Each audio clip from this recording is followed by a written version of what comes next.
Wherever you are in the world, whatever kind of project you're doing, one of the main sources of a sustainable advantage for you as a project manager and for your team delivering a project is the diversity of the team with which you're working.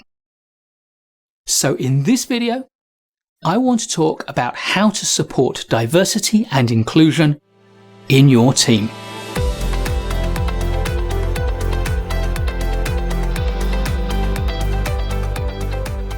Firstly, let's clarify some terms. What do we mean by the words diversity and inclusion? By diversity, I mean welcoming people of the widest possible range of types and origins available within your society. We can think in terms of gender, or gender identity, or sexual orientation. We can think of race, of culture, of genetic heritage, and of religious preference. There's age, there's physical ability, and there's neuro-diversity. And if there are any I've forgotten, I apologise, and you should include those too. A truly diverse team means recognising and celebrating the differences among the people within that team. And by inclusion, I mean making it equally easy for everyone in your team to both contribute to the team and benefit from being a part of it. You need to value the differences between people and make everybody feel equally welcome and equally valued. In short, everyone needs to feel an equal part of your team, and this starts with respect. Creating a diverse team means respecting the differences, and creating an inclusive team means applying that respect to giving everybody equal opportunities to do their best work and to benefit from being part of the team. Creating a diverse team in the first place means being intentional about it. It means go looking for people who are different, who can contribute. And it means recruiting people for what they can contribute, rather than rejecting them for what they cannot. But once you've got a diverse team, creating an inclusive environment takes real effort. It may mean going out of your way to make allowances for one person, allowances that allow them to thrive and to give all of their focus and attention on doing their work, rather than being worried about their ability to fit in. Before I look at the steps you can take to create an inclusive environment, though, I want to start with the one thing that is more important than anything else. We need to acknowledge and understand the fundamental role of bias in human interactions. Bias can come about through conscious discrimination, but also through unconscious bias. The fact that our brains make decisions, make choices, make interpretations that are guided nothing more than by a set of social conventions that we have soaked up over our lifetime. And sometimes they can lead us to make choices that are unfair, unjust, and wrong. As a result, we need to acknowledge the role of unconscious and conscious bias. And we need to take steps to overcome it. Almost certainly, this means setting up processes to mean that bias is circumvented. We also need to get ourselves and our colleagues trained to recognize it and defend against bias.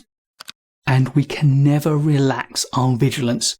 We need to constantly monitor our processes and our behaviours so that we can spot bias as soon as it arises and deal with it.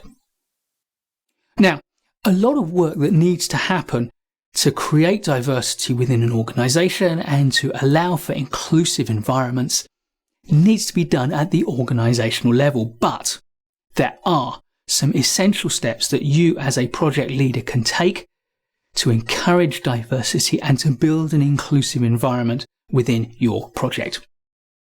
First, get yourself some training and get training for your team members. Make sure everybody understands what this is all about and why it is valuable and how to deal with the unconscious bias that we have. There are experts in this. I'm not one of them, but those experts will teach you stuff that will allow you to get the best out of a diverse group. And if you get the best out of a diverse group, you will get so much more than you could ever get from a homogeneous group. Secondly, involve your team in setting standards, in establishing good practices, and on calling out bad behaviours. Yes, apply the principle of inclusion to how you're going to create an inclusive environment. Third, secure senior level commitment to support your commitment for diversity and inclusion. Seek out that commitment from your sponsors, from your clients, from your colleagues, from your peers. In particular, look for your project board or steering group to endorse its importance in a successful project. Fourth, adopt and adapt the very best policies, processes, procedures, systems, and behaviours from all of the organisations that have come together to form your project team. And fifth, act as a role model. Set and expect the very highest standards of respectful behaviour and encouragement of inclusion and diversity.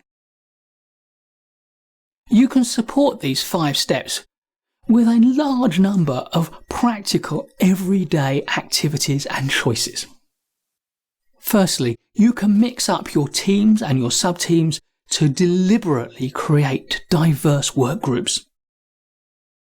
You can encourage people to share their experience and to tell their stories, to encourage empathy and, more important perhaps, to make it easier for everyone in the team to support one another. You can call out and tackle disrespectful language and disrespectful behaviour quickly and effectively. And you can welcome and encourage diverse thinking and experimentation. Celebrate all that is best of your diversity. And that means celebrating everyone's contributions. If you ever do surveys of either your team or your stakeholders, then gather information that will allow you to examine and understand any systematic biases that may be going on within your project that are creating patterns that you can fix. And my final example is to make sure that you avoid generalizations and stereotyping, no matter how well-intentioned they are. Remember, the key to diversity is recognizing everyone as an individual. We are all different, even though we are all the same. There are also a large number of logistical and environmental conditions that can support diversity and an inclusive environment. Often the control of these is at the organisational level and you may have very little control over them. But what you can do is use what authority and power you have to advocate appropriately. You can advocate for equal pay and for equality of opportunity, particularly in cases where there are new projects people could be allocated to or where there are chances of promotion. You can make sure that you respect cultural and religious holidays and the need for amended working hours amongst your team, and you can advocate for that at an organisational level too. And likewise, you can advocate for facilities like prayer rooms, nursing rooms, and physical adaptations to the building and to the equipment that you and your colleagues use. You can ensure that you use gender, age, and culturally neutral language in your project documentation and advocate for that in organisational level documentation. And where appropriate, you can look to make translations of project documentation available to ensure that all of your stakeholders can properly understand it in a language that they are completely fluent in. Always think about the food and the drink that is available either within working hours or in work-based celebrations and social activities. And finally, advocate to strengthen diversity in organisational policies, processes and procedures. And as a project manager, you may want to think about having some form of diversity policy for your project. All the research shows that a diverse team working in an inclusive environment is better able to resolve problems and can create more robust decisions than any other mechanism. To me, the case for diversity and inclusion is obvious. And as a project manager, you need to know how to support diversity and inclusion on your projects. Please do give a thumbs up if you like this video.